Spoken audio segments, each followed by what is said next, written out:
And Councilman Nowakowski and I, along with Rodney and Sasha Glassman, Parks and Rec Department, are holding an illustration contest for kids K through 8 to be part of the next installment of the Jeremy Jackrabbit Children's Book Safety series. The contest is open now, and it will continue until the end of November. This year, Jeremy Jackrabbit will discover the benefits of pedestrian safety. For any information on how your child can be involved, check my latest newsletter or call my office at 602-262-7444. Thank you, Mayor. Thank you. Councilwoman Guardado. So first, I would like to take a minute to thank all the different city departments that collaborated with our office to make yesterday's street alley cleanup a reality. During our campaign trail, one of the things that we heard from our constituents was being able to clean out our alleys, doing some work in our alleys, and that's what we've been doing for the last couple of months. I want to thank the Public Works Department, Streets Department, Parks Department, and Neighborhood Services Department for all the collaboration they did with us yesterday. And our Phoenix Police Department also helped us with our cleanup yesterday. It was really an inspiring event. We had neighborhood leaders. We had the Estrella Super Moms that came out. We had young leaders. It was our first day of fall break, so we had a lot of young leaders from Trevor Brown, from the Hero U program from MRC. The different middle schools came out, and we gathered all at El Oso Park. I have always said it's going to take a village to make changes in our district. I am so grateful to our city departments who came together with a wonderful community and made real changes yesterday. So thank you so much. I also wanted to invite everyone out this Saturday. We're doing a movie in the park at Solano Park. I want to thank the Parks Department for hosting this event. It will be from 5 to 8, just south of Christown Mall. And to get us into the Halloween spirit, we will be featuring The Nightmare Before Christmas. Thank you, Mayor. Thank you. Councilman Nowakowski. Thank you, Mayor. And Mayor, I want to thank you and everyone that showed up to my first census gathering at Margaret Hand's library. It was just incredible to see the young people. I think your son Michael participated also, huh? He is ready for his first census. So once again, it's really important to participate in our census. Doesn't matter if you're just born or if you're going to have 100 years of age. We need everybody to be counted on. Yo Cuento, I Count campaign is so important. It's about $533 per person living in the city of Phoenix that we receive our fair share of federal monies, our state monies, and our county monies. So important that you be counted. Also, I'm excited with working along with our Councilwoman Williams that we're doing that Jeremy Jackrabbit that she just explained. And so important that you all get involved. It's a way for young people from kindergarten to 8th grade to participate in helping people learn the rules of crossing the street and street safety. So once again, thank you, Councilmember Williams, and also the Rodney family, for helping out, the Glassman family for helping out and producing a piece of it's a book that's going to be bilingual, and every single kindergarten in the Maricopa County will receive one, so thank you. Also, this weekend, talking about kindergartners, we're going to be having Baby Shark.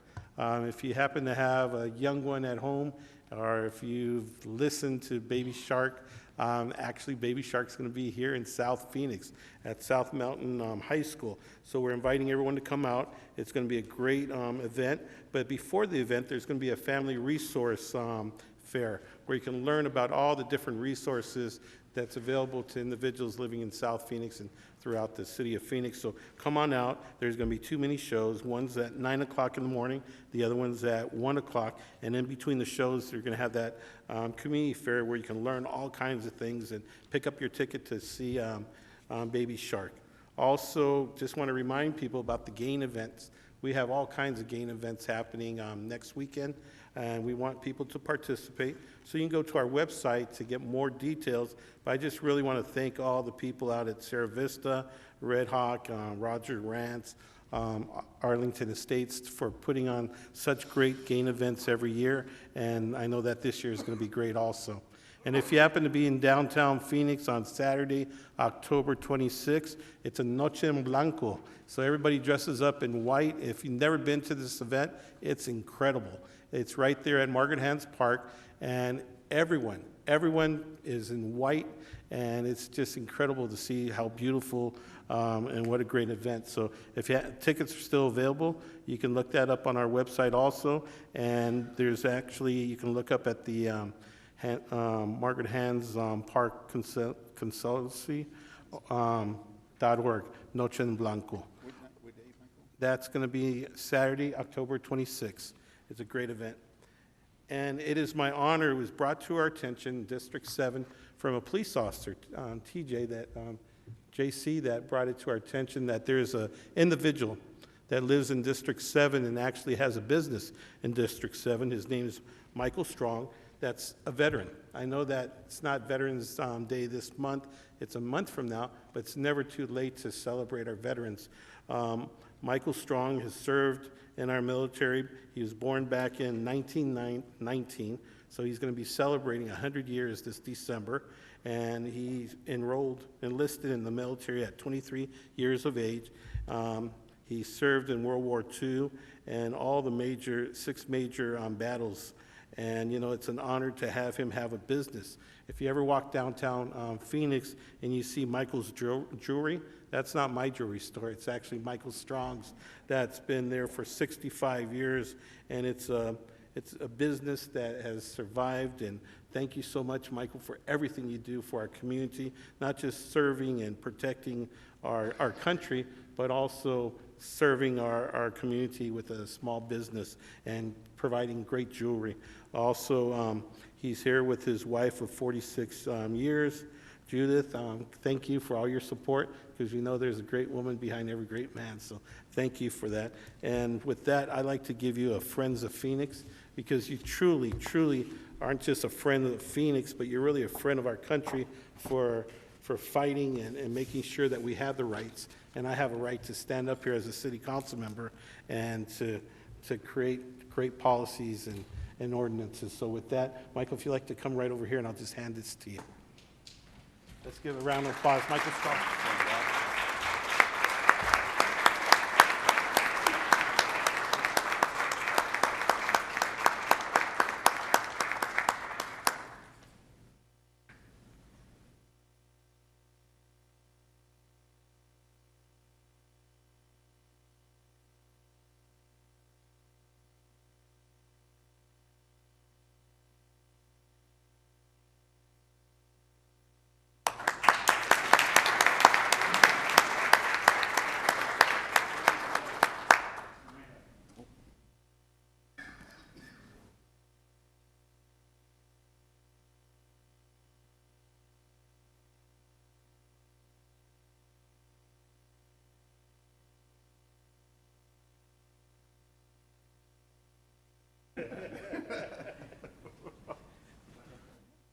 We're smart enough not to get into politics. That's what made it.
Proud to be your friend, Michael.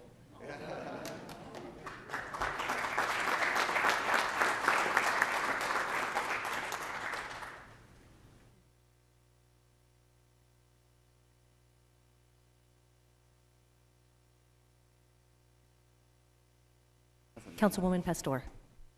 Oh, sorry. So this Friday, October 11th, I am hosting a dinner at Humpaki Farms.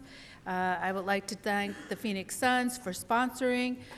This dinner is with coping mechanism with PTSD for our first responders, for our police and firefighters, and they have a great program for them. So I'll be hosting a dinner that night. If you're interested, please let me know. And then on October 12th, I start off with the Native Connections parade, and then I end up or go to our senior community fair at Adam Diaz's Senior Center, and then I go to, at night, to the Latin LGBTQ Festival, enjoying great music. October 15th, I will have my community coffee in the evening. If you're interested, please let me know. Thank you. Thank you. City Manager, do you have any updates for us? Mayor, I do this time. This year, Phoenix TV, which is known as Channel 11 to many of us, is celebrating its 35th anniversary of being on air, providing news and information about what makes Phoenix a great place to work and live. The City Council first recommended creating a government access channel in 1984 to broadcast its meetings and promote the services we provide. And of interest, the station started with only 2 hours of programming between 6:30 and 8:30 p.m. Certainly the television industry has transformed over the years, and while Phoenix TV has changed names and places on the dial and places in the city buildings, the same commitment to our residents has been constant throughout. The channel has won multiple Emmy and Telly Awards for creativity and excellence. Phoenix TV now provides 24-hour-a-day, 7-day-a-week programming, as well as live streaming at phoenix.gov. You can watch Phoenix TV on demand on the city's website or YouTube channel. I want to congratulate the Phoenix TV team for the engaging and informative programs they produce for our residents day in and day out, and thank the council for their foresight 35 years ago to create such a service for our residents. So I want to congratulate Phoenix TV. Thank you, Mayor. Thank you, and on behalf of all of us here, we really appreciate the work that Phoenix 11 does. Now we will move to item number 1, which is a Bioscience Healthcare Economic Development Update, and ask our very distinguished panel to come forward. This update comes at an exciting time for our community. We have just celebrated Biosciences Week, as well as the 30th anniversary of the Greater Phoenix Economic Council. And if there were ever an issue where intentional economic development has helped shape our community, I think this is one we ought to celebrate. Not long ago, we were a city without graduate medical education and without the type of investments you see here today. It's a great government success story in partnership with the private sector and philanthropy, and one that we really ought to do a better job telling from my perspective. Across several levels of government, we have worked together to really move our economy towards a smarter area. We are now the fastest growing city in the country, and we led in terms of job creation in bioscience and healthcare, which is a real triumph for our community, and I credit to many people who are here today. So this is a very important update at a very timely time, and I'll turn it over to our Economic Development Director, Chris Mackay. Good afternoon, Mayor, members of the council. We're very excited to be with you here today to give you an update on all that's going on in biosciences and healthcare here in Phoenix. With me at the table, as Mayor, as you said, is a very distinguished group of individuals. Dr. Behrens with Translational Genomics Institute, Dr. Guy Reed, Dean of the Medical School for University of Arizona, Rick Naimark, Associate Vice President for Arizona State University, Christy Farley, Vice President of Northern Arizona University, Dr. Robert Dunley, Dean of the new Creighton Medical School, and Chris Camacho with the Greater Phoenix Economic Council, President and CEO. I'm going to go into a bit of an overview first from the entire city of Phoenix and then turn it over to my colleagues. Our highlights today will showcase for you how the city of Phoenix is working in partnership to build 4 million square feet of new healthcare and biosciences construction, $3 billion of new capital investment, and 7,000 new jobs. And it all started with a vision. In the 1990s, the city council at that time decided it was important to get into the biosciences industry.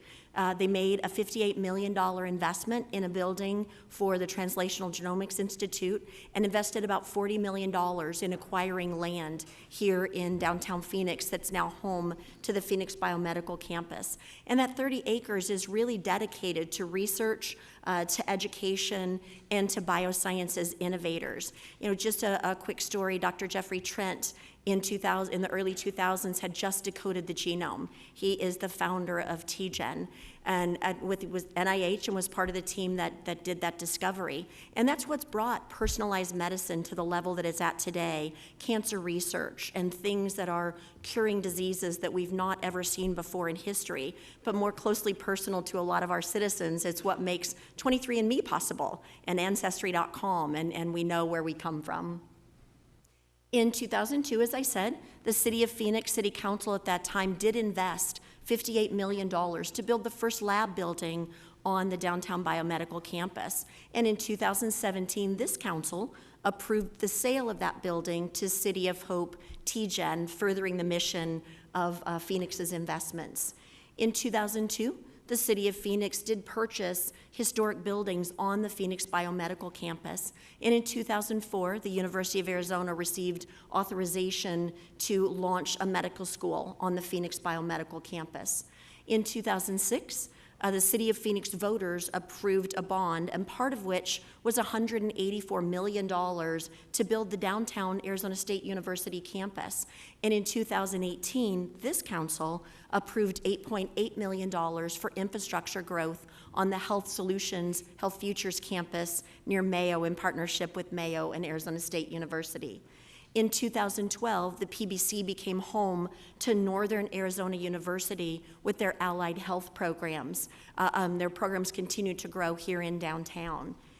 Most recently, in 2018, this city council invested in a community facilities district that allowed for the redevelopment of Park Central Mall and Creighton Medical School to break ground about, 2 weeks ago today, I think, in the central city, which adds another medical school here into the city of Phoenix.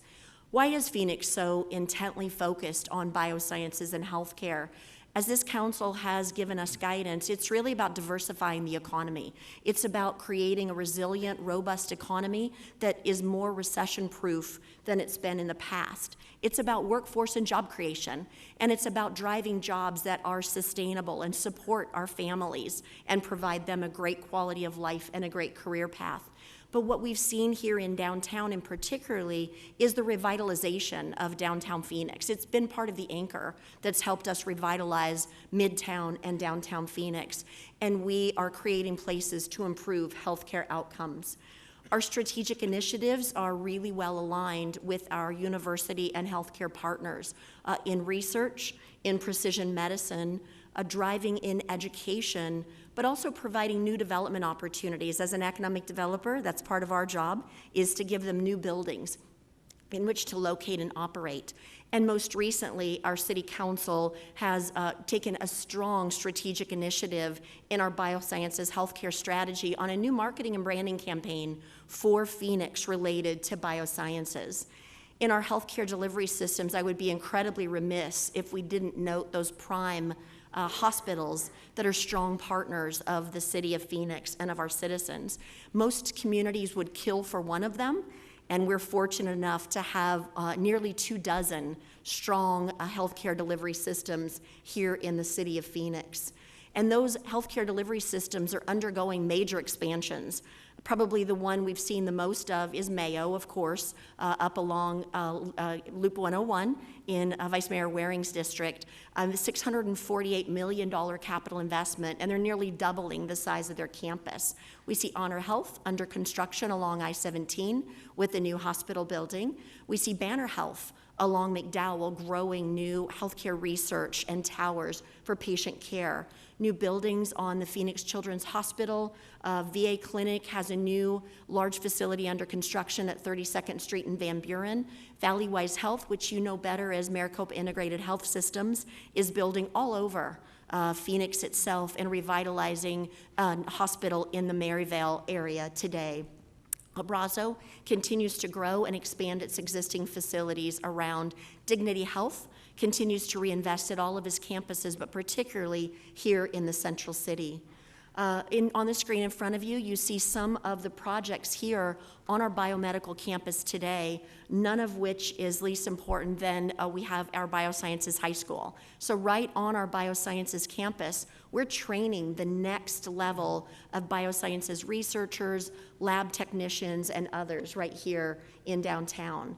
Our biomedical campus is home to a number of notable companies, and it continues to grow here in downtown Phoenix. Our newest addition will be Wexford Science and Technologies. They are under construction with just over 200,000 square feet on the northern end of the Biosciences campus. It is private investment, but for the first time in the Biosciences campus, Phoenix Biomedical campus history, we'll be able to have our university spin out companies right here in downtown, and when they scale, they'll be able to stay on the Phoenix Biomedical campus in private lab and research buildings with Wexford. Our level of biosciences innovators is significant. When we first undertook this back in 2001 in partnership with Flynn Foundation and the county and the universities and the city of Phoenix and others, people told us we were too late to the party, that there were already granddaddy cities that did biosciences, Boston and San Francisco and Atlanta and others. But we've come on strong. Phoenix always takes a mentality of go big or go home. And this is an instance where we have gone big. We are in our teenagerhood of our biosciences activities and continue to grow with incredible companies, one of which is with us here today, TGen Dr. Behrens, who's going to give us an update on all that's going on with TGen. Dr. Behrens? Council, thank you so much for the opportunity to update you on TGen. We try to be a noisy place. We have lots to talk about. We're grateful for the partnership with the City of Phoenix. We love the tagline that goes out on our press releases and our publications that indicate TGen in Phoenix, Arizona. What do we talk about? What we do when we talk about scientific breakthroughs is typically through peer-reviewed scientific publications. So our faculty of about 24 investigators published 150 papers in the last year. So it's amazing to me we get so much work done when we spend that much time writing papers, but we're very noisy about it. And what I want to do is highlight some of the things that we enjoy being noisy about. One of them has to do with this discovery: what if a blood test could indicate to a woman that under treatment she is now cancer-free from her breast cancer diagnosis and in fact doesn't need to have follow-up surgery? We're finding that many women are overtreated for their cancers, but the challenge is, how would a physician know? So we've pioneered work to develop an exquisitely sensitive blood test to find remnants of tumor and to boldly push to say, can we find evidence that there in fact is no tumor left, that the treatment has been effective. So to bring peace of mind, this has been very, very pioneering and bold work. The test is called TARDIS, Targeted Digital Sequencing. We're a genomics institute. We're big on sequencing. We've learned that DNA circulates in the blood, and that DNA arrives from various tissues. Some of those tissues, if they're tumor tissues, we can find tumor DNA in the blood. And that test now that's been developed is about 100 times more sensitive than the current commercial test. And so we're moving forward to develop this as a clinical test, and we're so excited to push forward and to deliver this for standard of care. This created quite a ruckus 2 months ago, early in August. The press, ranging across the spectrum from science journals to Forbes magazine and even Time magazine, picked up the story on TGen's TARDIS test, and in fact, there were 367 publication-driven editorials about this breakthrough, which cover an audience of over 340 million people that could have been exposed to seeing that TGen in the city of Phoenix had developed this new test to help cancer patients around the world. Very, very exciting. I'm going to jump topics. This is going to be a hop and skip through some of these noisy opportunities at TGen. I want to talk about something called extracellular vesicles. In the vernacular, I call it cell spit. We thought that when cells pinch off little bubbles of content that it was like a garbage dump. But in fact, we found that these extracellular vesicles communicate messages. They talk to cells that are nearby, and these vesicles actually get in the blood, they get in the urine, they become a diagnostic opportunity and potentially even a therapeutic opportunity. Dr. Kendall von Kuren Jensen has pioneered this work at TGen over the last 7 to 8 years. She's a member of the National Institute of Standards and Technology to help quantify and set standards for how this works. I want to give several of our TGen faculty an opportunity to tell you how excited they are about extracellular vesicles. We've been working in trying to take care of patients with very advanced cancers. And that brings up one of the most exciting new technologies that I personally have ever seen in 42 years of practice in medicine. Those are things called extracellular vesicles. Extracellular vesicles are little biological entities that are secreted from your cells. The EVs, as we call them, have lots of possibilities. We have the technologies here at TGen and City of Hope to be able to tackle these. If we were to look at the proteins in extracellular vesicles from normal tissues and then cancerous tissues, we might be able to see where the differences are and then learn how we could correct the problems that are associated with the bad stuff. Tumors, in some cases, are using these EVs to get a growth advantage. We've developed drugs that actually target those immunosuppression proteins that are being packaged by the tumor into the EVs. We hope within the next few months, literally 3 or 4 months, that we'll do a clinical trial with these EVs loaded with a therapeutic. That's how fast it's moving. In addition to cancer, EVs play a role in a lot of different diseases. I'm mainly interested in diabetes. In obese mice, EVs isolated and administered to lean mice will cause the lean mice to become diabetic. On the other hand, when we isolate EVs from those animals and give them to the obese animals, that improves their insulin sensitivity. We're coming close to a time when we'll probably be developing EV-based diagnostics. They're accessible. You could just do a blood draw instead of a biopsy to get at someone's tissues deep inside the body. This EV area is going to be something special and incredible for early diagnosis of many, many different diseases. We use these extracellular vesicles to look at some of these disease processes, the progression of the disease, and really try to figure out what's going wrong at the cellular level. It is estimated that using EVs, we'll be able to diagnose cancers 7 years earlier. EVs are our future, there's no doubt about it. I think this is going to be one of the greatest things in diagnostics, but also in therapeutics. This is a super new area of medical investigation, and I'm so glad that TGen, City of Hope, right in the middle of it. Who knew 19 years ago that we'd be talking about extracellular vesicles? Incredibly exciting. I want to talk about pediatric cancer, where TGen has a significant effort. We're involved in a consortium that has 47 different clinical sites involved in 27 states and 2 foreign countries, touching those that are most vulnerable to a terrible disease like cancer. TGen's pioneering precision medicine to help understand cancers and how to best customize treatment on an individual basis. We've learned that no 2 tumors are alike, and finding a way to customize care for the individual patients is at the heart of what TGen is all about. Recently, in my own brain tumor lab, I had the opportunity to study a very rare form of pediatric brain cancer called DIPG. We tripped over an interesting mutation that makes the cells vulnerable to a metabolic pathway where normal cells are not. Here on the right side, there's a little graph. The red line is the tumor cells with this mutation. We block the metabolic step, and those cells die. That's the red line falling to the floor. Whereas the cells without the mutation, the normal cells, are not affected by this treatment. We're incredibly excited about drug development in this space. We have a big effort in healthy aging, and particularly healthy aging of the brain. There is an online test called MindCrowd, where we can encourage citizen science to take the test. I encourage you to go to mindcrowd.org.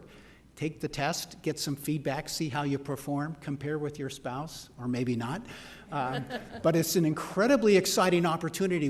Over 123,000 citizens have taken the test. It's wildly exciting. We do work on diabetes, rare diseases, pathogens, and the microbiome, with more to come. We're incredibly excited about what's coming. Robert Stone, the CEO of City of Hope, has championed the value of having TGen come alongside with a health system to help us take our discoveries to the populations.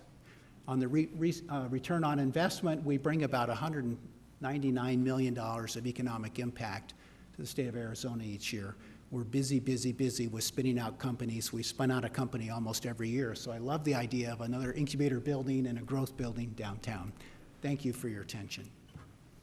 Thank you. It is a credit to our city to have TGen in our community, so we appreciate the work, life-saving work you are doing for the whole world.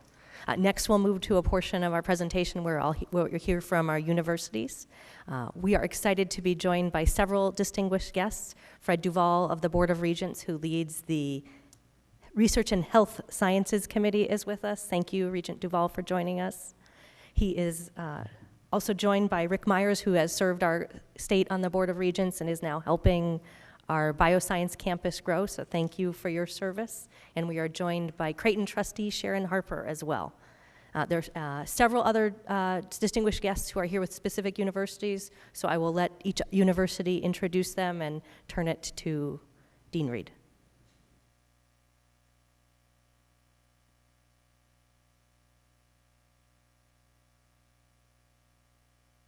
It's great to have this opportunity to talk about the College of Medicine Phoenix, the University of Arizona College of Medicine Phoenix, where our mission is to improve the health of our communities, to achieving excellence and distinction in personalized medical education, translational research, and clinical care, all within a culture of inclusive excellence. We owe a great debt to this council and to this mayor and to previous mayors and to previous council members. You were responsible for our med school starting in 2004. We live on the Phoenix Biomedical campus where collaboration is in our DNA. We have the ability to work and teach and do research with NAU, TGen, ASU, as well as other sister schools within the University of Arizona system. We also are privileged to work with a number of different clinical partners throughout the valley, including our primary partner, Banner, as well as a number of different other wonderful clinical sites.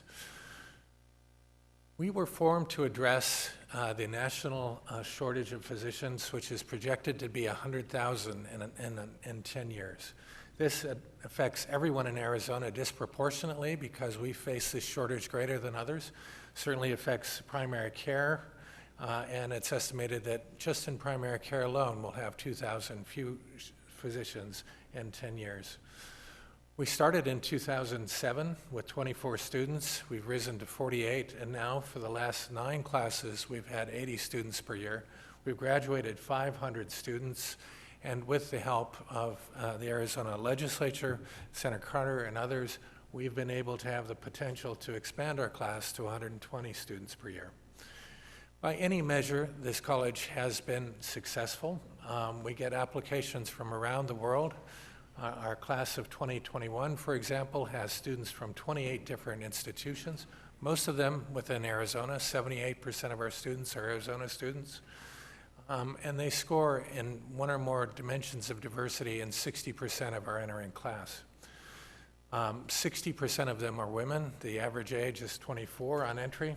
It is very competitive to get in. We get 88 applications for every position. And with that, our students have achieved significant academic distinction. And by their MCATs alone, they're in the top 10% of students around the country entering medical schools. They are very happy on graduation. In fact, they rank us in the top 10% of medical schools across the country, and I was delighted this last year that they were responding to the primary care shortage by the fact that 50% of them will enter primary care residencies. We work hard to keep these graduating new physicians in the state of Arizona. Through our partnership with Banner, we have 300 residency training slots every year, and all our students also go to Creighton programs, Mayo programs, PCH programs, et cetera. The good news is that 75% of students who are trained at the University of Arizona who do their residency in Arizona stay on to practice in Arizona. The challenge we have is that there are too few residency positions in many areas of specialties, so that's an area that we need to work on. In addition to building premier innovative programs of medical education, we are focused on building nationally ranked translational research programs. Why translational research? Well, translational research seeks to address the causes of health problems in order to come up with new solutions, new therapeutics, new devices, new algorithms, in order to improve human health. And as you develop those new devices, new drugs, new algorithms, that creates new jobs in the form of new companies, new investments. And it's already estimated that our academic medical center that we have in partnership with Banner University Medical Center contributes about $2.1 billion to our economy each year. We are going to use cutting-edge scientific technologies to drive translational research to address the top 3 causes of death for Arizonans and across the country: heart disease, cancer, and neurodegenerative disease, using precision medicine, induced pluripotent stem cells, drug discovery, and clinical informatics. For example, Dr. Frederick Zenhausen has produced an organ on a chip. That allows researchers and others to investigate multiple drug interactions, susceptibility, et cetera, without doing animal testing or without doing certain kinds of human testing. Or Dr. Won-Han Lee has used induced pluripotent stem cells to investigate the effect of e-cigarette flavors on cardiovascular damage. Her research was published in a prestigious journal, the Journal of the American College of Cardiology, but also a less prestigious journal, the New York Daily News. And Will Heiss is another example, was just on NPR this week, talking about pharmacogenomics actions for cancer survivorship program in our partnership with the VA. There, the idea is to use genomics and big data to inform clinical decision-making so we can make better outcomes for patients in all of these areas. Our students, our faculty, our staff believe in serving our community. They have engaged in more than 146 community projects over the last year. They've contributed nearly 44,000 volunteer hours. One thing that we feel very passionately about is to get young people interested in careers in science, technology, engineering, math, and medicine. The Connect to STEM program, which we've done in partnership with the City of Phoenix, has been enormously successful. It's attracted 30,000 grade schoolers to our campus in the last 5 years. We are undergoing a dramatic demographic shift in the state of Arizona, and so it's going to be important for us to enhance the diversity of physicians so they can better match the needs of our community. The Pathway Scholars Program is building the next generation of diverse physicians by preparing students for the rigors of medical school. So Mayor and council members, thank you for your support over these many, many years. I believe that our partnership together continue to do great things to serve the people of Phoenix, so thank you. I have a question. Pathway Scholars Program, is that the MedStart? Or there's a, I believe, a MedStart program that is geared towards 8th graders or high schoolers that are possibly thinking and going to the medical field. And there's a pathway that they can join. I want to say it's their junior or sophomore year. Yeah, so that's an earlier pipeline program. This is a program designed to take students who come from under-resourced backgrounds, under-educated backgrounds, who are from areas that are underrepresented in medicine or come from rural backgrounds, who may not have gotten the necessary college preparation to make them prepared to go to medical school. But we are working through other programs to actually try to get students at an earlier point to think about medicine and then to prepare them for the rigors of that. So what I'm hearing is this program is for underdeveloped, I would say, countries or areas that are identified, of students that are identified that could possibly be medical doctors. Yes. Is So that what I'm hearing? Underdeveloped areas in Arizona. In Arizona? Yes, yes. Okay, because I know that MedStart, and one of the dynamics and the whole purpose, not purpose, but one of the goals was to start exposing unrepresented areas that are not well-crafted in the STEM worlds, but really in the medical world, that they wanted to attend or had a dream to attend medical school, and to start identifying our own Arizonan students to build a pathway so that they could go on to medical school, especially in areas of poverty where they would not be able to afford it, and figure out a pathway of providing them scholarships in order for them to go on and then do their practice and services in the rural communities. I don't know if that program still exists or is alive. So MedStart still exists, to my knowledge, and we're trying to move our pipeline so that we get students earlier and earlier on, so that we enhance the diversity of our physicians. Okay, thank you. Mayor, members of the council, next we have Rick Naimark with Arizona State University. I am not a medical doctor, but I'd like to introduce my colleague, Dr. Sue Pepin, Executive Director of Health and Clinical Partnerships at ASU, and also Ruben Alonzo, our Executive Director in the Office of Government Community Engagement, who are both joining me here today. I'm going to zoom out and talk a little bit broader about ASU's connection to research and impact in the health and bioscience areas. This chart really shows a transformation of ASU from what was once a teacher's college to now a major research university, and that transformation is really undeniable. In the health and bioscience areas, among schools across the country without a medical school, ASU now ranks number 9 in total research dollars, and ASU ranks number 9 in health and human services and NIH-related dollars. So we are a major force in research in the health and biosciences area. Now, while research is interesting and greatly enhances the learning environment for our students, a primary reason why we invest in research is because we want to have an impact on the future of health and on the future of the economy. And the way we do that, in order to translate that research, we have to have startups and technology licenses, patents, and invention disclosures. And you can see in this slide, we're on a tremendously positive trajectory.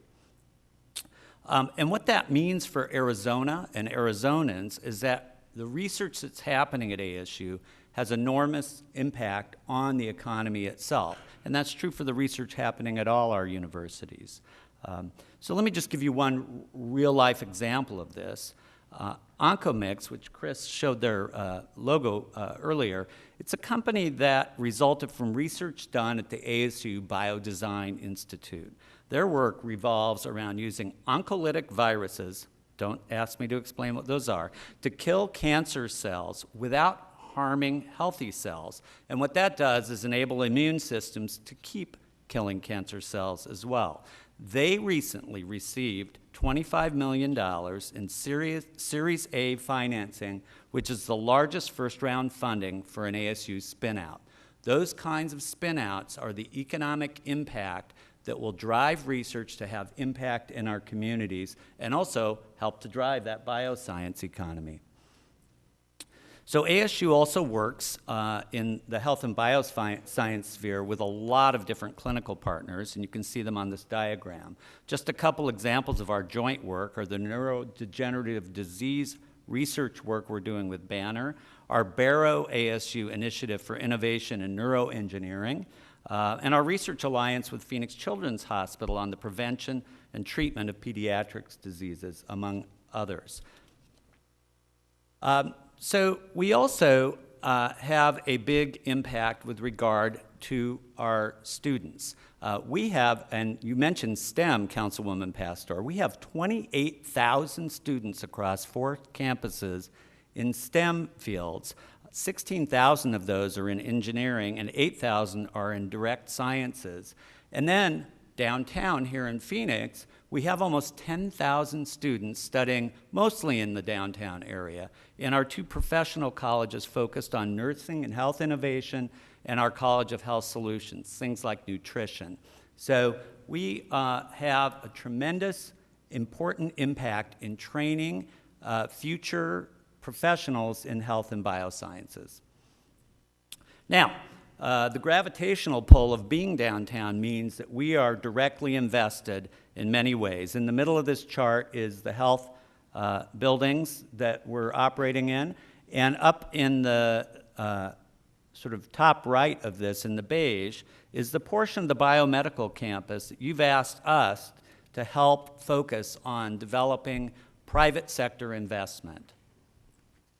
The way we intend to do this, working with our university partners in the city, is to create an innovation district. And the idea is to connect what we already have going on with our faculty and our students to industry and community. And remember, Oncomix that I mentioned, well, this is the perfect environment for them. And in fact, they chose to be there. They're in some space right now in the TGen building, and we hope as they grow, they'll move into another building on this campus. This is a showing of ASU's commitment to the city, which is to cause the development of 1.6 million square feet of research and related spaces on this 7 acres. And we've collaborated with Wexford, who Chris mentioned, to build the first building, which is just on the southeast corner of 4th Street and Garfield, next to Roosevelt Row. Here's a rendering of the building. Chris already described the dimensions and the size of this building. It is under construction now. ASU will be occupying the basement, part of the first floor, and floors 2 through 4. And our activities in the building will include biodesign wet lab research, a translational health research center, health entrepreneurship and innovation spaces. But the good thing is Wexford is going to be leasing out the rest of the space, including a restaurant on the first floor. And I should point out Kyle Jardine is here with Wexford, and he's in charge of making that happen. Now, let me flip from Councilman Garcia's district up to Councilman Waring's district, where, as you are not unaware, we have a major enterprise-wide partnership with Mayo. Working with leaders at the city and the state land department, we developed this vision to create a health corridor along the 101 freeway in North Phoenix. And ASU was able to create this 24-acre parcel here in the red right next to the very large Mayo Clinic Hospital parcel. That's just south of Mayo and just west of 64th Street. So we now have this master plan here, and this building in the white is the one that is under construction now, and will connect with a little cart path that is about a 5 to 10 minute walk to all of the Mayo buildings. So Mayo and ASU will be connected through this building. So here's a rendering of the building looking from the west, and again, this building is under construction now, and it will be open a little over a year from now. It's 150,000 square feet, including nursing simulation, wet lab research, and strength and movement research studios, and the ASU Mayo Health MedTech Accelerator. Finally, I just want to thank you for the city's investment of $9 million in infrastructure improvements to make this Health Futures building possible. You know, President Crow in this morning's article, or I think yesterday's article about Thunderbird, said we're like an old married couple. And I think what he means is, you know, if you invest money and we invest money and we work together on something, we will make something great happen. And that's our goal here in the health and biosciences. Mayor, members of the council, next is Christy Farley with Northern Arizona University. Christy? Thank you, Mayor and Chris. It's been quite some time since Northern Arizona University has been in front of you to update you on our efforts here in Phoenix. And so let me just start by saying Northern Arizona University welcomed 30,700 students across the state this year. where we serve students on our Flagstaff campus online at approximately 20 sites throughout Arizona, which of course includes the Phoenix Biomedical campus. This includes about 4,000 students who live and work in Maricopa County who attend NAU on a daily basis. The Phoenix Biomedical campus is of course a unique partnership where we are proud to offer 4 graduate programs unique to the NAU or to the Arizona University system. These programs include athletic training, occupational therapy, physician assistant studies, and physical therapy. Physical therapy was the only program that we offered at Northern Arizona University when we started on the Phoenix Biomedical campus in 2012 with just 2 programs, and we brought the physician assistant studies program. At that time, we started in 2012 with 49 students, and today we stand before you with 401 graduate students on the Phoenix Biomedical campus. Healthcare is, of course, the largest private employer in Arizona with a projected workforce that will continue to grow into the double digits according to BLS statistics, and Arizona is no different than those national statistics. Chris mentioned the facility growth in Arizona that is planned for all of the healthcare facilities, and of course all of those facilities require an educated healthcare workforce, and we are happy to be a large provider of that workforce both in primary care and in the rehab area. So employment demand, high wage jobs are evident in the foreseeable future. I referenced NAU's graduates from the Phoenix Biomedical campus as ready to enter the Arizona workforce because NAU's student population is overall highly Arizona residents, with 67% of our students enrolled as Arizona resident students. The Phoenix Biomedical campus is at an even higher rate than that, with 79% of our Phoenix Biomedical campus students coming to be us as Arizona residents. Now, for highly competitive programs, this is quite remarkable that we prioritize Arizona resident students. We get between 700 and 1,000 applicants for particularly our physical therapy and our physician assistant studies programs, which on the Phoenix Biomedical campus are entering cohorts of 50 students annually. The largest majority of our clinical placements are in Arizona, which results in staggering results that, as you can see, 84% of our students are staying in Arizona upon graduation to work.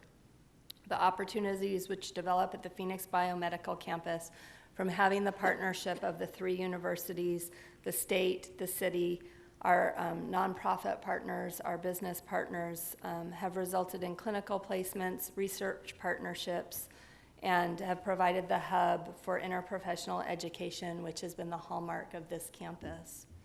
The interprofessional education has developed into a team-based approach for patient management in both the educational setting and public service opportunities.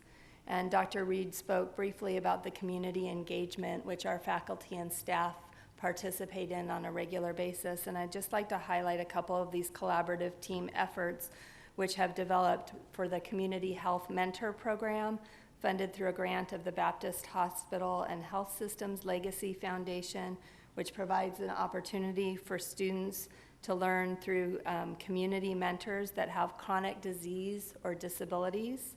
And as a healthcare team, the students work with their mentor to explore a variety of topics and learn the different roles that each team member will play in the healthcare of that individual, and what that mentor runs into in terms of difficulty in receiving care as an individual in this community with a chronic disease. This program involves over 1,000 students and has more than 75 mentors to date. Additionally, the Student Health Outreach and Wellness Collaboration, led by the team at ASU, has over 18 disciplines in healthcare and social services involved and is serving 2,500 clients with 1,000 volunteers and has documented a savings of over $350,000 in healthcare costs. I would briefly like to touch on NAU's expanded participation in research opportunities that the PBC has provided. While our research remains more focused in nature than our sister institutions, It runs deep in our organization with partners like TGen, where we have a long history of research in infectious diseases and diagnostics, and we're excited about the new possibilities with partnerships that individuals like GPEC are bringing with research centers, where we believe we have possibilities in wearable technologies for individuals with degenerative diseases and things like exoskeletons. NAU continues to evaluate the next opportunities for our program expansion. And I just want to touch on the fact that I mentioned our statewide partnerships and our mission, which includes approximately 20 sites throughout Arizona. We have about 26% of our total student population, which is served through this statewide mission, and our commitment to expanding access to higher education and contributing to the overall economic vitality of Arizona's communities is deep. In addition to the healthcare graduate programs that we offer at the Phoenix Biomedical campus, we are keenly aware of the healthcare workforce information that shows nursing as a critical workforce need across the state. And each university provides significant programs in this area. NAU has concurrent enrollment programs with all of Maricopa community colleges, where students can earn both their associate's and their bachelor's degree at the same time. And we offer full bachelor's of nursing programs in not only Flagstaff, but also Tucson and Yuma. And we're exploring the possibility of expanding those programs here in Phoenix. Additionally, we received permission from the Arizona Board of Regents to establish a clinical psychology program. With the closure of Argosy University, behavioral health continues to be a significant need for this community. We will grow that program to 125 graduate students. The program will start at our North Valley campus, and we are determining the final location of that program either at the North Valley or the Phoenix Biomedical campus. Members and council members, thank you so much for the time today, and we look forward to continuing to work with you and our partners. Mayor, members of the council, next we have Dr. Dunlay, who is the Dean of Creighton Medical School. Thank you, Mayor Gallegos. And I want to thank everybody for the warm welcome that's been given to Creighton University here in Phoenix.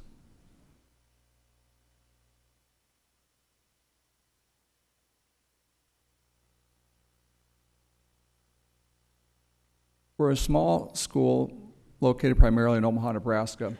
We were founded in 1878. The thing that's unique about Creighton is that we've got a huge variety of health options for our students. So we've got medicine, dentistry, physical therapy, occupational therapy, physician's assistants, nursing, and pharmacy, all located within 2 blocks of each other on the same campus. The other thing that's unique about us is that as a Jesuit Catholic institution, it is our purpose to create spiritual and emotional growth in our students that prepares them for lives of service to others. We have an undergraduate and professional school enrollment that's split about 50-50, so we're a little unusual in that regard. And a lot of our students, frankly, that come to Creighton come because they're pre-dent, pre-medical, and we pull students in from all around the country. People say, well, when did you guys get to Phoenix? This seems kind of sudden. And the truth is, we've been here for a long time. We started having medical students come down here in 2005. In 2009, we entered into a formal agreement. And in 2011, we started sending 42 third and 42 fourth-year students to the St. Joseph Hospital. And that's the program that we're going to be expanding over the next couple of years. Because of that success, in 2018, our nursing school established an accelerated nursing program that has been fully subscribed since the first class began. The Creighton University Arizona Health Education Alliance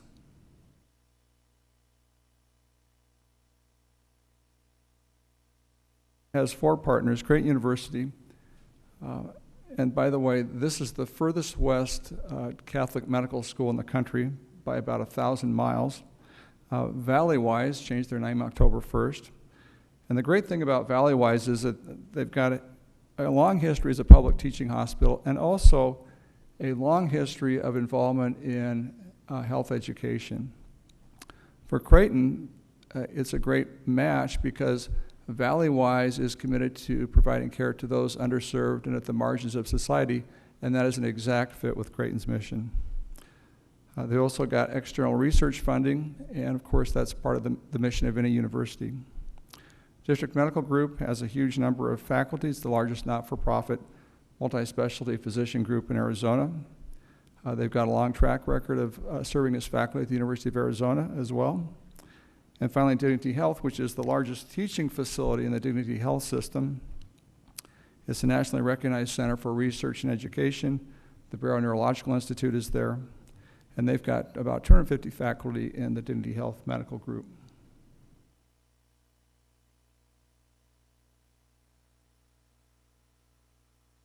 So why did we come together?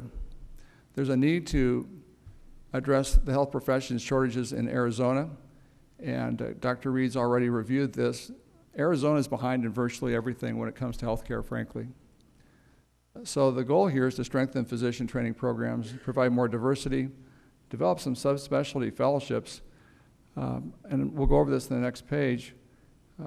But the bottom line is that soon, in 5 years, there'll be about 900 Creighton students here studying health sciences.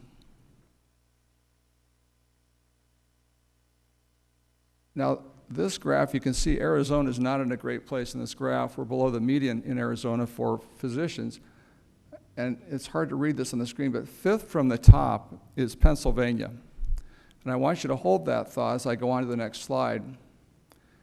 This is a graph that shows the population of Philadelphia, the city of Phoenix, and Omaha. So Phoenix has surpassed Philadelphia in population. But look at the difference. Philadelphia has 4 medical schools and 3,700 medical students. Phoenix has 2 medical schools right now that offer full-time activity, 520 medical students. In Omaha, with a population that's far less, not even 1 million, we've got 2 medical students, or 2 medical schools and over 1,000 medical students. The other critical thing here is that when you look at residents, remember, you've already seen a slide that shows that when you do a residency somewhere, 75% of the time you stay. The city of Philadelphia has got 2,400 residency spots. Phoenix has 640. We've got 650 in Omaha. And as far as fellowship training is concerned, the fellowships are where you get cardiologists, nephrologists, trauma surgeons, high-end specialists that you need when you're really sick. Philadelphia's got about 700 fellows, and Phoenix and Omaha are roughly equal to about 125 fellows. So Phoenix has a lot of growing to do in this area if they're going to address the healthcare needs of the future. So we've got synergy in the relationship. We're hopeful we'll enhance the market image and help medical students and other students realize that Phoenix is a growing place and a great place to live. This relationship will help recruit quality physicians. We need to expand our GME programs. Those are the programs that help get residents and fellows here. And of course then workforce development, which fits across the nursing, physical therapy, occupational therapy. There's shortages in everything. So here's the breakdown of students that you'll see at Creighton in a few years. There'll be 480 medical students total, 96 nursing students, 60 pharmacy students, 90 occupational therapy, 120 physical therapy, and 20 physician's assistants. I will have at least 22 residency and fellowship programs with over 300 residents and about 500 faculty. On the faculty, I want you to understand that, we're interested in having partnerships and collaborations that increase opportunities for the state of Arizona. And so faculty at the University of Arizona, Mayo, Creighton can have appointments at all 3 places. These are not mutually exclusive relationships. We're looking to cooperate with each other and grow. So this represents an investment of roughly $100 million in the physical infrastructure. And the harder work right now is the ongoing work in developing the research and also the scholarships we need to provide underrepresented students with the opportunity to attend medical school. Questions? Thank you. And Mayor, members of the council, to wrap it up is Chris Camacho with the Greater Phoenix Economic Council. Chris? Good afternoon, Mayor and Council. Thanks for the opportunity to be here. I know I'm batting cleanup today. I sense that. I also have an over-under bet with Christine that I can't get done in 7 minutes. So here we go. Two. Let's go. So Greater Phoenix Economic Council, as many of you know, is intended to drive or organized to drive jobs and certainly focus on innovation capacity for the regional economy. And what I'm going to share with you today is a brief overview, very brief overview of a recent study we've conducted with one of the leading strategic management consulting companies to help us dissect where future jobs-based and innovation opportunities might be. So for example, understanding the legacy of embedded systems and microelectronics, that's one segment. Looking at healthcare as a second, and areas like cybersecurity, IT, and software maybe a third. So what I'm going to unpack today very briefly, I can turn my head here, is just that. So we've gone through and we've analyzed a number of trends as it relates to the healthcare sector, which in the next slide will reflect the size of the market and ultimately what can we do about it. So this is an area which, again, you heard from my esteemed colleagues today, referencing the growth overall in an area that has overall demand, but we're in a space where we are, I think Christine mentioned a teenager. We're growing, we're seeing a changing dynamic within the industry field as we see it, and we're seeing pretty massive changes in the healthcare arena as we know in terms of consumer demand. So this next slide just reinforces or illustrates the size of the overall jobs as it relates to the overarching economy. So you can see it's becoming a more significant jobs influencer to the regional economy. And at the same time, you're seeing pretty significant job growth overall. So one thing that I sit within the executive board and talk about pretty significantly or regularly is the fact that we're growing a significant number of jobs in this region, but our goal shouldn't be just about growing jobs in total. It's really about the right kind of jobs. So what was mentioned by Dr. Dunley, looking at the density of the white collar or the multiplier effect jobs that really induce other industries to evolve. And medical schools do that. They drive significant bioscience and biomedical capacity. They certainly drive commercial real estate as well, the coinciding lab space that's required. So when we look at the three futuristic sectors that can drive significant job growth, healthcare is certainly one of them as reflected here. The next slide illustrates this deepened study or deep-rooted study that analyzed, again, I'm not going to run through this deeply, but the gap that exists. I think 2 or 3 of the folks here mentioned that. And the gap is pretty profound. And if you look at the economic loss that exists because of this profound gap across the entire healthcare sector, really tied to patient care, and that's the conundrum we're in. We're growing as a community, and yet the gap for physicians' infrastructure continues. And so this is something, again, I don't expect GPEC totally to affect that, but I do expect us to understand the economic implications. I'm going to spend most of my time today and then going forward is what's our double down strategy. There's a tremendous amount of good work going on at TGen, as you've heard today. You've also heard a lot about the oncology capabilities and pediatrics here, but we also feel as we've analyzed a number of different areas that neuroscience is a clear opportunity for this region with what's going on at Barrows Neurological Institute and other areas, that we can turn this market into one of the leading markets leveraging neuroscience capacity, coupled with the nexus of unique clinical trials capability with our diagnostics capacity that we have, that's really legacy from our microelectronics industry as well. So what you see just quickly reflected here is that opportunity about closing the gap again. This was covered in detail, so I won't spend time on it, but we're talking about billions of dollars of economic loss for this region because we don't have the patient care model that supports our growing population base. The other major emphasis of this study that was just conducted by our team in the strategic management consulting firm was really referencing what you see in the 4 notes below. The capacity we have in neuroscience and pediatrics is we're a top 40 market in pediatrics and we're a top 15 market in neuroscience today. In leveraging the shift that we've seen in our university's capacity with a lot of the research endeavors that we've undertaken that Rick talked about, we are seeing the nexus of these 2 particular areas coupled with the long-standing capabilities of sensors and electronics, coupled with our data analytics and computational capabilities at ASU. There's a tremendous opportunity for us to own that space. So we're not only creating the science, leveraging the PhD's expertise and shifting that into places like what was mentioned, wearable technology institutes, How can we commercialize Arizona-based IP? That is what we're trying to crack. It's just as much, for us as the economic leadership in the market to recruit companies to go from California, from abroad. Even more critical that we grow our own organic base of talent and grow our own organic base of IP. That's what will drive and sustain this overall economy and leverage us away from this over capacity of growth. And so that's really what you see here reflected. So just have a few minutes left here. I didn't make it in 2 minutes, Councilwoman Pastor, but we're almost there. So these are the big trends that you're seeing. Technology innovation, probably no surprise. Again, one thing that I talked to the media about recently was if you would have been here 10 years ago and evaluated the warehouse district into downtown, into midtown, you wouldn't recognize the place today. And that's what we're seeing as a massive transformational shift across the entire ecosystem. You're seeing technology, jobs, and companies being born in the heart of downtown in the warehouse district. You're seeing Creighton is a major boon for Midtown that's going to dramatically change the healthcare infrastructure that exists there. And Chris and I constantly manage the inflow of new companies regionally and internationally that are evaluating healthcare investments here. And the one unique distinction that this region has is its collaborative nature. If you would have told me that we'd be sitting here with NAU and ASU and U of A together at a table all cohesively focused on driving healthcare outcomes, that wouldn't have been the case 15 years ago. So here we are today.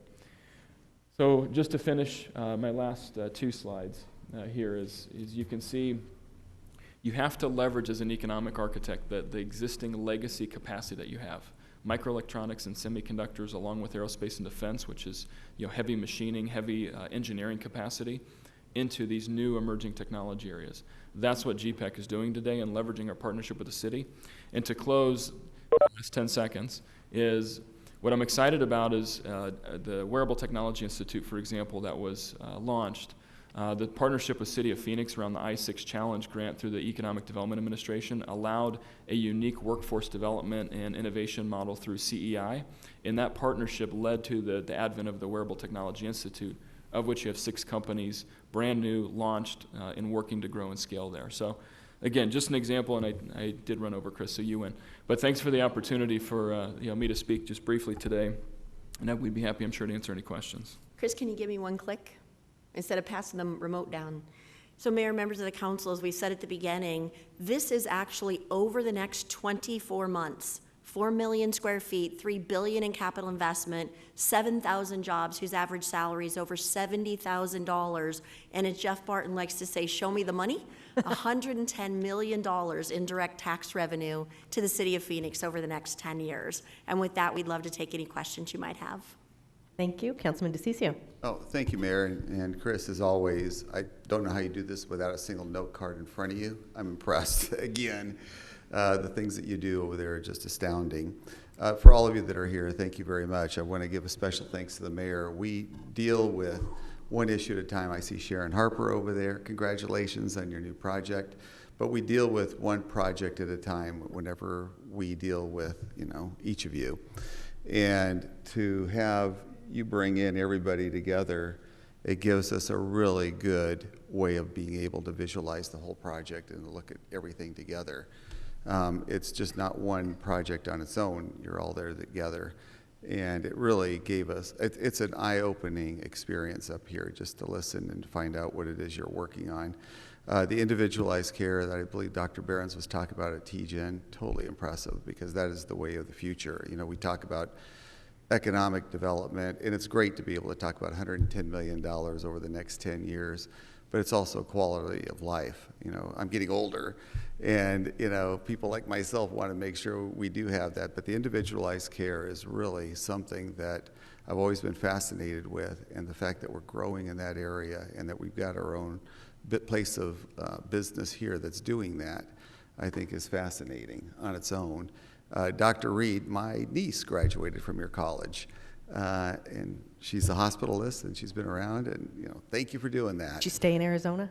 Well, she did for a while. She's in Austin now, but she was a single mom through school, a good part of it, graduated, did everything right, studied. Any way we can get rid of some of those bills? I don't know. She's doing all right, but still has to pay those bills.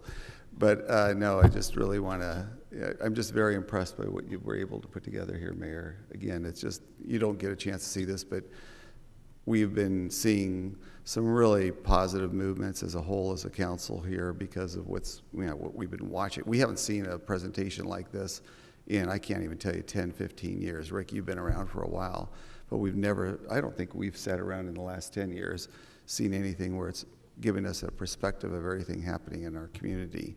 And the driver is the economic side, but at the same time, it's a quality of life. And those individuals that are moving here, you know, I was astounded to find out that we only had, 652 doctoral students versus 29 or 2,800, I think, that was in Philadelphia, or 2,600, I'm sorry.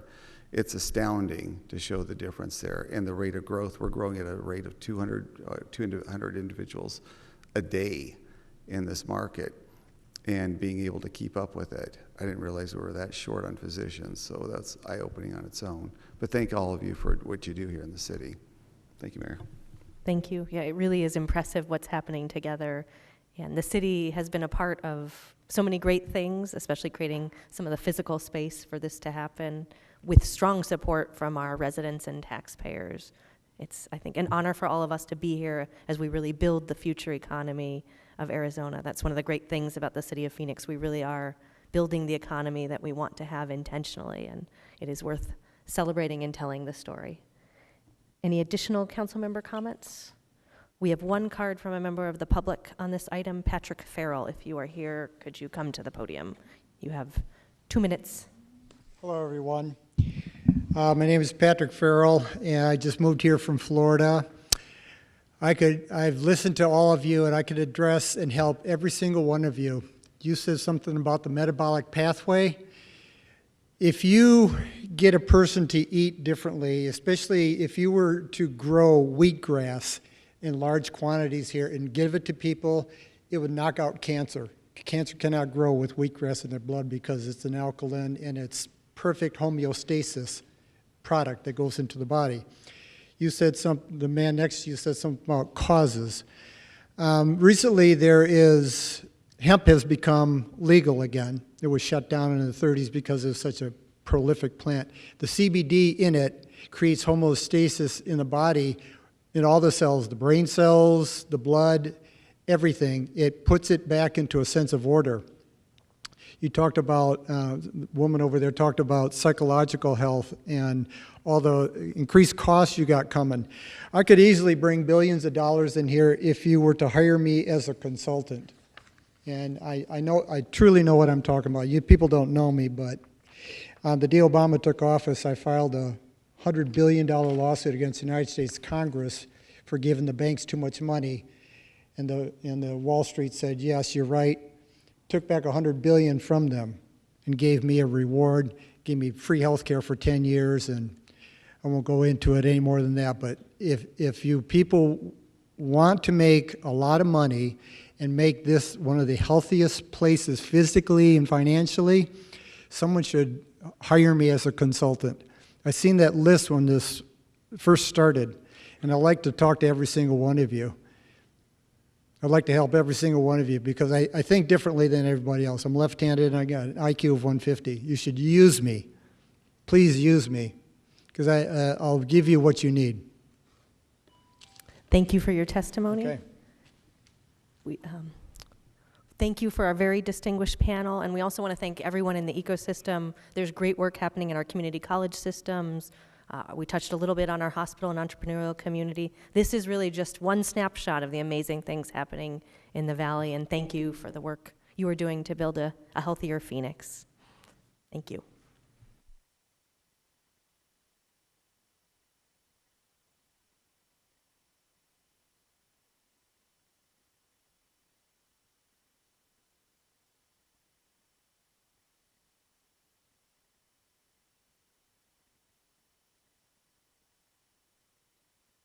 We will give our panelists a moment to depart and then welcome our budget director for the 2018-2019 year-end general fund budget results and the 2021 budget calendar.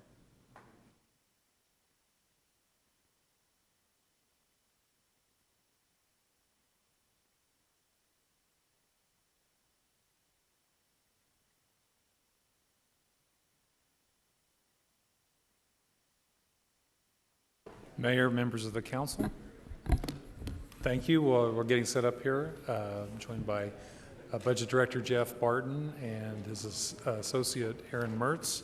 The fall is always an interesting point in time for our conversations about the budget because we look over 3 years. We're going to look back at how we did last year, 2018-19. We continue to work on the current year we're in, 2019-20, and then we're also starting to look ahead to plan for 2020-2021. We have good news about how we ended last year, and the Budget Director will give you those details about revenue and expenditure. We'll talk for a minute about what pressures we have on our budget for this year and next year. We'll ask for procedural adoption of the budget calendar for 2020-21, and we'll conclude with a quick demonstration of a new public involvement tool that responds to the Council's request last year for ways to better engage the public in our budget process.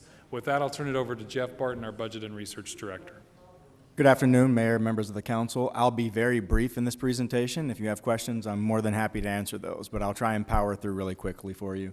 So as far as 2018-19, we've got a good story to tell, good results, and so I'll start with resources.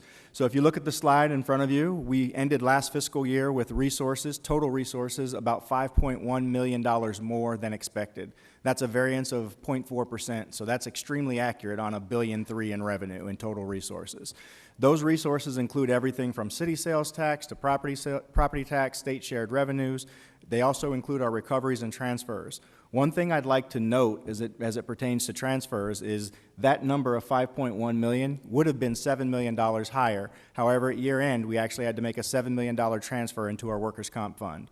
A lot of that was really predicated upon the cancer insurance or the cancer costs related to our firefighters, and that's really just to make sure that our workers' comp fund stays at an adequate level as required by the state. So just keep that in mind as we move forward in our budget process. On the other side of the equation, we're talking about our expenditures. So for the current fiscal, or for last fiscal year, our expenditures ended the year about $14.4 million higher or lower than expected. That's about a variance of about 1.2%. And I think I've mentioned this in the past. Generally speaking, variances of less than 3% are best practice or considered generally accepted. So we're well under that number. One thing I'd like to highlight here is about 80% of that variance is largely driven by vacancies and salary savings. So if you recall, in the current fiscal year, this budget that you adopted last year, I included a $5 million efficiency challenge to all of my departments. And so that's also baked into this budget. So I'm trying to shrink the amount of variance that we have at year end. And I actually just had my year-end or my kickoff for my budget process earlier yesterday, and I told all of them that I'm coming after salary savings. So get ready for the fight. So if you hear any complaining about me, it's because I'm really holding the purse strings really, really tight this year. But that's really important as we prepare our base budget. I want our base budget to be reflective of what it is we're actually going to spend, because in a tough year, I don't want to cut more than I have to cut, and in a good year, if we've got money, I want to know exactly how much we have to give for new programs, new services, or employee compensation. So when you add all those things up, we ended last year with an ending balance that was about $19.5 million higher than we expected. That's really, really good news. It's really good news for one particular reason. We began last fiscal year with a beginning balance of about $134 million. We ended last year with an ending balance of about $134 million. So what that means is we spent only what we brought in. And so therefore, we were structurally balanced last fiscal year. And so that's a testament to your hard work. It's a testament to the hard work of the staff in all of our departments, as well as my staff, for keeping everybody honest. And I just want to point that out. So the $19.5 million, while I'm very excited about that, to have that money left over at the end of the year, I want to keep everyone focused on a couple of things. Number one, it's one-time money. A lot of that money, as I mentioned, came from vacant positions. So what we've got to be careful of and cognizant of is to not use that money as a source to fund ongoing programs and ongoing services. We can use it, though, to address one-time things, right? We can talk about, like last year, we transferred half of that ending balance into our Public Safety Pension Stabilization Fund. That's something we could do, too. Again, we could also use it to address one-time capital needs, specifically deferred maintenance. We all know we've got facility needs across the organization. We also know that we need more money for vehicles, so that's something we could also use some of that money for in the future. And finally, we could also use that money to kind of insulate us or prepare us for a potential downturn in the economy. We've heard these stories. We've been watching the inverted yield curve. Denise and I started talking about that to you guys a few months ago, or actually last year sometime. And you can see now that's the talk of everyone. All the economists are talking about it. All the newspapers are talking about it. All the talking heads on TV are really talking about that. So we could use that. So my recommendation today is that we really just sit on this $19.5 million until we really have a full picture of what 2021 is going to look like. And I would bring that back to you in March when I come back with the trial budget, or when I come back with the status in February, and incorporate that $19.5 million into the 2021 budget in one way or another. That's what my recommendation would be for that. Right now, I think the manager wants to talk to you about a couple of things that we're facing for 2021. So as we look ahead at 2021, we look back at how we did our 18-19, we're in the middle of this year, 19-20. As we look ahead at 2021, we know there's pressures, needs, wants that we've heard about already so far. So what Jeff's talking about gives us some ability to be prepared for that. We have our second year of our labor contracts that we have negotiated will be next year. So we need resources for that. We've heard conversation about our 911 operators and dispatchers and the staffing there, so we want to be able to deal with that. Our early intervention system on police, we know that going to have some expense to it. Fire inspections, I believe Public Safety Subcommittee is talking about that this week. There are some hazardous material inspections we need to look at. Our Civilian Review Board is under discussion by the council with the community. There was some discussion at our last meeting about if there are choices made to do that. There are different staffing levels, and that would have to have resources. We have heavy equipment in our public safety area, helicopters, big pumpers, those sorts of things. We always need to be mindful of having resources for that. Public safety pension retirement system, public safety personnel retirement system, PSPRS. We continue to watch that state-run system.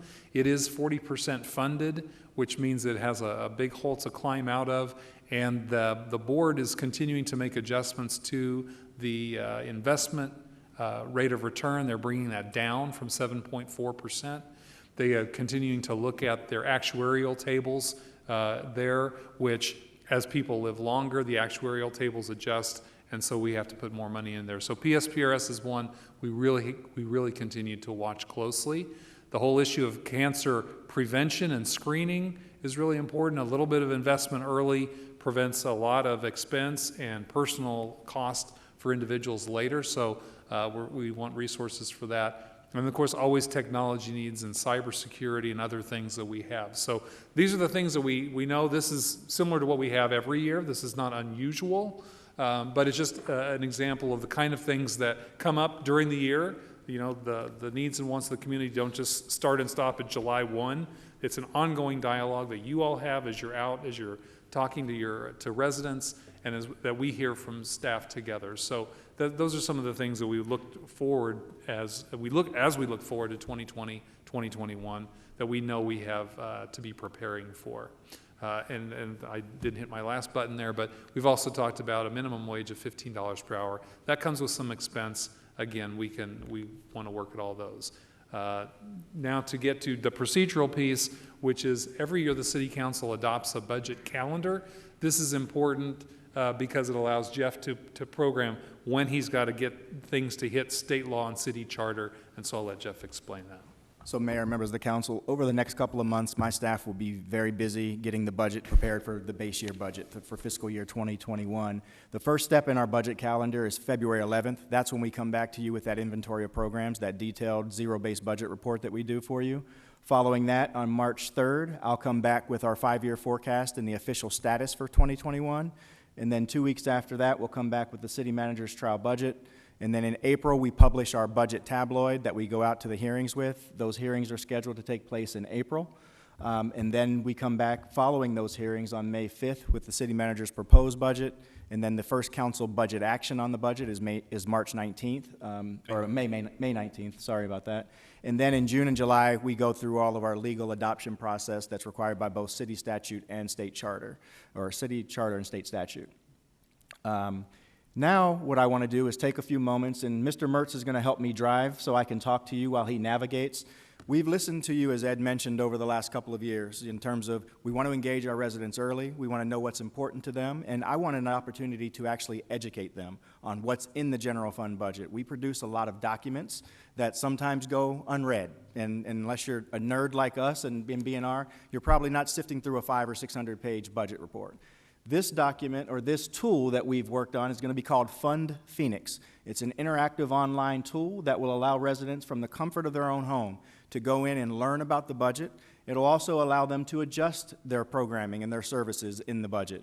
And we're focusing on the general fund here only because all of our other sources have other processes to govern how much revenue and expenditure goes out of them. But what you'll notice here is this is reflecting the current year 1920 budget, and we're currently balanced. As you know, we adopt a balanced budget every year. This tool will require our residents, if they're going to submit it to us, it will have to have, at a minimum, a balanced budget or a surplus. They cannot submit to us a deficit budget. So any changes they make, it has to be balanced out one way or the other. So as you'll notice on this screen, on the right-hand side, you see all of our appropriation categories. That's where all of our departments fall from a budgetary standpoint. And on the left, you'll see a donut. That donut reflects exactly where our dollars are being spent. And largely, that red, the 75% of that, roughly, is public safety. What I want now to do is I want Aaron Mertz to click into our community enrichment section. And so that's where you'll find things like parks and library, you'll find human services, arts and culture, and convention center. So if you hover on the little I, you'll see that that brings up a description of what the Parks Department is. So that's the official description of the Parks Department. Now, if you click on more info or more information, there's your first link to the inventory of programs. So using that massive document that we produce every year, and from there you can go in and you can see all of the programs that Parks and Rec offers. You can see each program down to the definitive level of resources as well as programs and services. So if we click on Mountain, let's click on that Mountain Parks there. You'll see service levels, you'll see the resources, and you'll see the FTE. This document is easy to navigate, has lots of hyperlinks and hypertext. You can easily navigate back and forth. But if we go back into our tool, what you'll see, so close that out. So let's say we want to add $1 million to parks. So we just click that button, and now you can see we're in a deficit. So we've got to balance that out. We can balance that out by either reducing another program, or we can scroll down and go over to the revenue side. And what we've left open here, we've only left open local sales tax because all of our other revenue sources, we really don't have 100% control over those. So if Aaron clicks to increase revenues there, he can bring that back into balance. And so you can do that across the entirety of the organization. And one thing, if you go back up to the top, Aaron, and go back to parks for me, what you'll notice is on the right, that little bubble, the ellipsis. From there, you can put in there where you want your money to go. So if I want more park rangers, or if I want more, after-school programs, I want more swimming pools, you can type all that in there. That information will come into me. And then I can also, using the arrow, I can share that information on Facebook, Twitter, social media with my friends, family, coworkers, and tell them to do the same thing, or tell them to try to do what I did. What this does is it puts our residents in our shoes. It puts the residents in your shoes. It shows them how difficult it is to balance the budget, but it also affords me an opportunity to take this out to the community. I plan to have a monthly seminar at like Burton Bar at College Depot and walk people through this. I could go to special interest group meetings, neighborhood groups, block watch groups, your monthly meetings.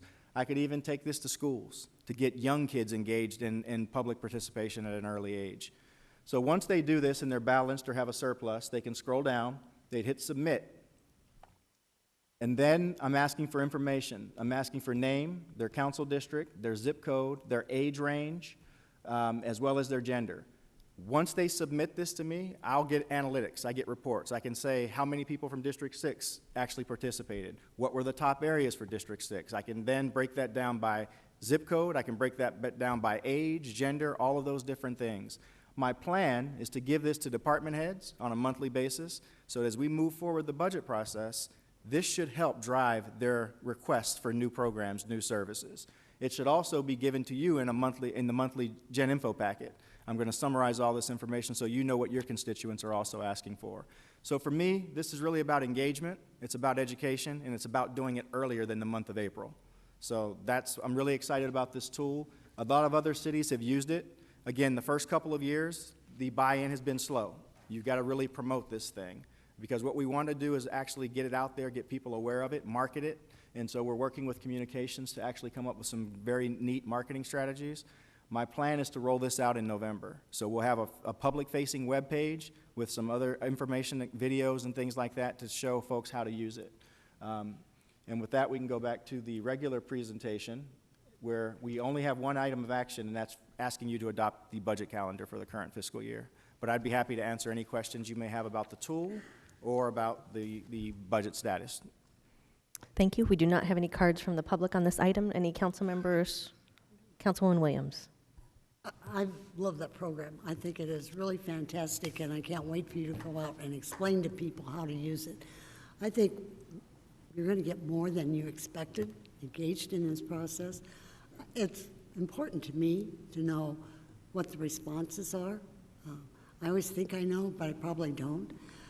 So I applaud you for all your efforts and for making this happen, and for all the hard work you do. You're exceptional, and I appreciate all your efforts. So thank you. Is that a motion? Yeah, it's a motion. We have a motion and a second. Any further? Councilman DeCiccio. Thank you, Mayor. Jeff, I don't know if you remember, this was before your time here, when we were using a 3.5% to 4% variation in the budget, and we thought that was okay, and then it came in at 7% off that one time. It was horrible.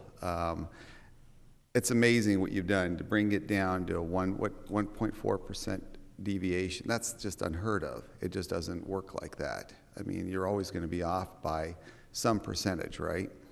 So, I mean, from my end of it, the tool you put together here is amazing on its own, only in the fact that it gets the public engaged. And the more you get them engaged ahead of time, the better that these budget meetings are going to be. I'd like to put it out on my social media too. So if you could work with Sam in my office, I'd like to be putting that out after we do Uber and Lyft. You know, we're attacking that right now, that idea. So right after that, we'd like to maybe look at the,